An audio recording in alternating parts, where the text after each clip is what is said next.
தளபதி விஜய் அவர்கள் அப்படியே cinema லைஃப்லேருந்து political லைஃப்க்கு ஒரு மிகப்பெரிய ஒரு டிரான்ஸ்ஃபார்மேஷன்.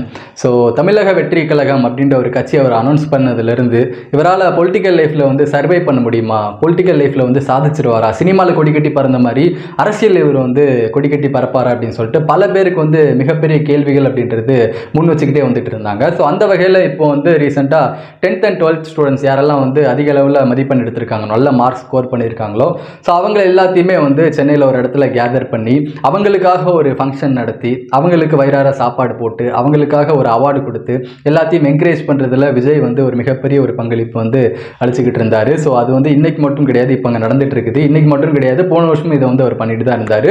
ஸோ போன வருஷம் இந்த வருஷம் இது மறு வருஷமும் திருப்பி நடக்கும் அப்படின்றத முழுசாக நம்ம வேண்டியதாக இருக்குது. ஸோ வருஷம் வருஷம் இதை வந்து அவர் பண்ணுவார் அப்படின்னு சொல்லிட்டு எதிர்பார்க்கப்பட்டு இருக்குது. ஸோ இந்த ஒரு செயல் இருக்குதுல்ல, இந்த மாணவர்களுக்கு ஸ்டூடெண்ட்ஸ்க்கு வந்து இந்த மாதிரி அவார்ட் ஃபங்க்ஷன் நடத்தி, அதாவது நல்லா படித்து மார்க் வாங்கின ஸ்டூடெண்ட்ஸை எல்லாத்தையும் கேதர் பண்ணி எல்லாத்துக்கும் ஒரு அவார்ட் ஃபங்க்ஷன் நடத்தி செய்கிற இந்த ஒரு செயல் இருக்குதுல்ல, அவங்கள என்கரேஜ் பண்ணுறாருல.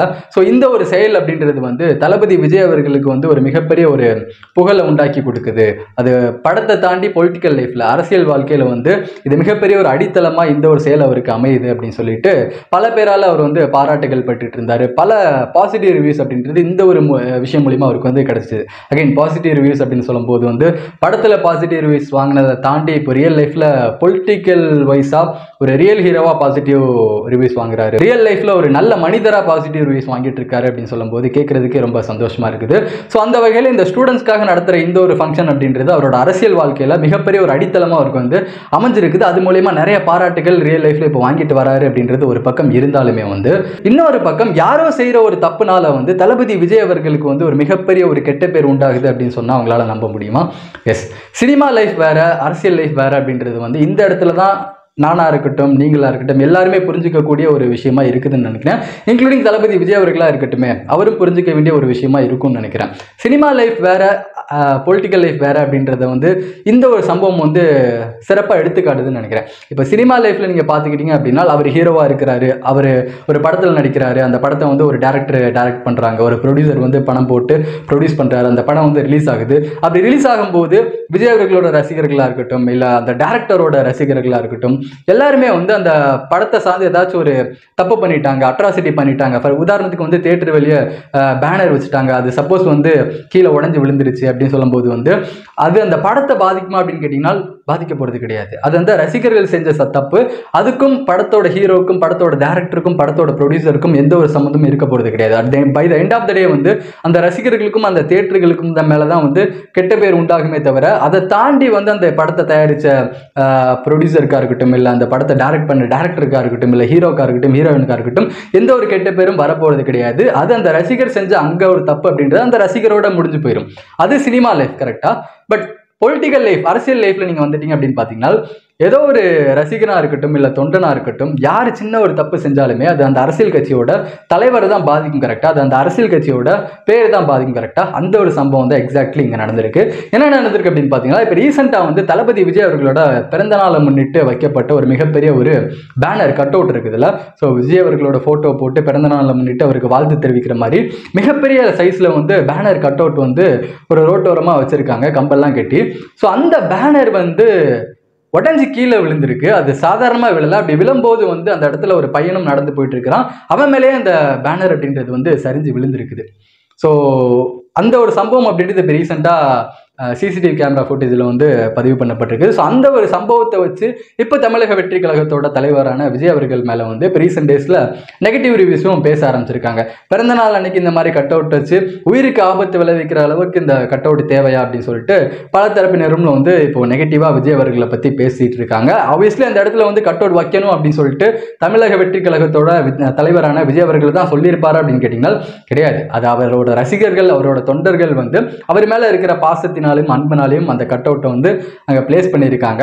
அது அன்பார்ச்சுனேட்லி அந்த வீடியோ நீங்க பாத்தீங்கன்னாலே தெரியும், பயங்கர அளவுல காத்து அப்படின்றது வந்து பயங்கரமா சொல்லிட்டு அடிச்சிட்டு இருக்குது. அந்த கேமரா ஃபுட்டேஜை பார்த்தாலே உங்களுக்கு தெரியும். ஸோ அந்த ஒரு காத்து, பலத்த காத்து அடிக்கும் போது அதை தாங்க முடியாம அந்த உட் இருக்குதுல்ல, மரக்கட்டைகள், அது by the end of the day அது கட்டை தான் கரெக்டாக அது காற்றுல பலத்த காற்றுல அப்படியே உடஞ்சி விழுந்து பேனர் அப்படின்றது கீழே விழுது. அன்ஃபார்ச்சுனேட்லி அங்கே ஒரு பையனுமே நடந்து போயிட்டு இருக்கான். அந்த பையன் மேலேயே அந்த பேனர் அப்படின்றது சரிஞ்சு விழுது. ஸோ லக்கிலி வந்து அங்கே யாருக்கும் பெருசாக இன்ஜுரியும் ஆகலை, யாரும் வந்து உயிரும் இழக்கலை. லக்கிலி எல்லாருமே வந்து சர்வை ஆகிட்டாங்க. அங்கே எந்த ஒரு அசம்பாதமும் நடக்கலை. பட் சப்போஸ் நடந்திருந்தா என்ன பண்ணியிருக்க முடியும் அப்படின்றது தான் இங்கே மிகப்பெரிய ஒரு கேள்வியாக நிறைய பேர் கேட்டுட்டு இருக்காங்க. ஸோ இதனால தான் வந்து தமிழ்நாட்டில் பேசிக் ரூலாகவே வந்து அங்கங்கே அந்த கட் அவுட் பேனர் அப்படின்றது பெரிய அளவில் வைக்கக்கூடாது அப்படின்றது ஒரு ரூலாகவே இருக்குதுன்னு நினைக்கிறேன். அதையும் மீறி அங்கே அந்த அவ்வளோ பெரிய அடியில் ஒரு பேனர் அப்படின்றது எப்படி வந்துச்சு அப்படின்றது தான் தெரியல. இது தமிழக வெற்றி கழகத்தினோட தலைவரோட விஜய் அவர்களோட பிறந்தநாள் மட்டும்தான் இப்படி நடக்குதா அப்படின்னு கேட்டிங்கன்னா கிடையாது. இது தமிழக வெற்றி கழகம் மட்டும்தான் இதை பண்ணுறாங்களா அப்படின்னு கிடையாது. பல அரசியல் கட்சிகள் மாநாடு நடக்க போதா இருக்கட்டும், இல்லை ஒரு பெரிய கட்சியோட தலைவர் வராரு இருக்கட்டும், ரோடு ஃபுல்லாக பேனர்ஸாக இருக்கட்டும், அது குட்டி குட்டி சைஸ்லேருந்து பெரிய பெரிய சைஸ் வரைக்கும் பல பேனர்கள் வந்து ரோடு முழுக்க வரிசையாக வைக்கப்பட்டுட்டு தான் இருக்குது. ஸோ தமிழ்நாட்டில் வந்து பேனர் வைக்கக்கூடாது அப்படின்றது ஒரு சேஃப்டி ரூலாக பேசிக் ரூலாக இருந்தாலுமே வந்து அதையும் மீறி இங்கே நிறைய பேர் பேனர் வச்சுக்கிட்டு தான் இருக்காங்க. அதுதான் ஏன் அப்படின்னு சொல்லிட்டு நமக்கு சுத்தமாக புரியல.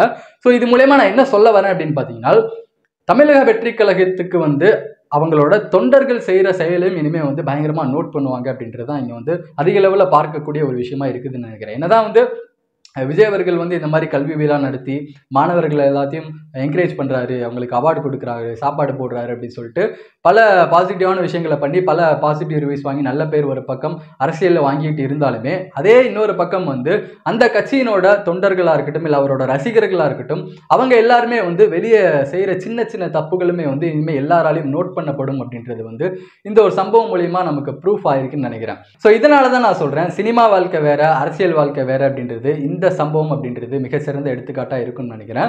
ஸோ இதுக்கப்புறமே அட்லீஸ்ட் தமிழக வெற்றி கழகத்தினோட தொண்டர்களாக இருக்கட்டும், இல்லை விஜய் சாரோட ரசிகர்களாக இருக்கட்டும், எல்லாரும் செய்கிற செயலை வந்து கொஞ்சம் கவனத்தோடு செய்யணும்னு நினைக்கிறேன். அவங்க செய்கிற சிறு சிறு செயல் கூட வந்து இனிமேல் எல்லாராலையும் நோட் பண்ணப்படும்.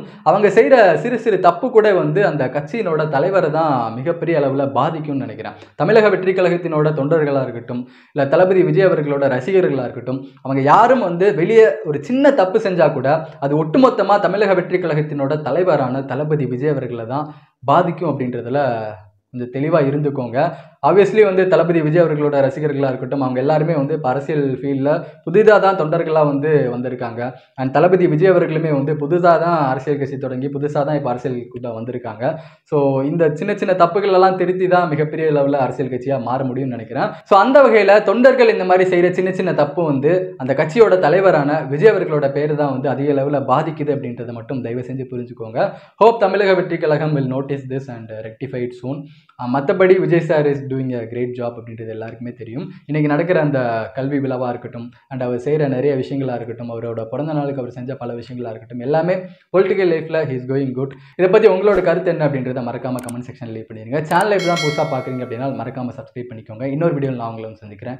நான் Madan and this is Madanism stepping out from video. Tata, take care, by.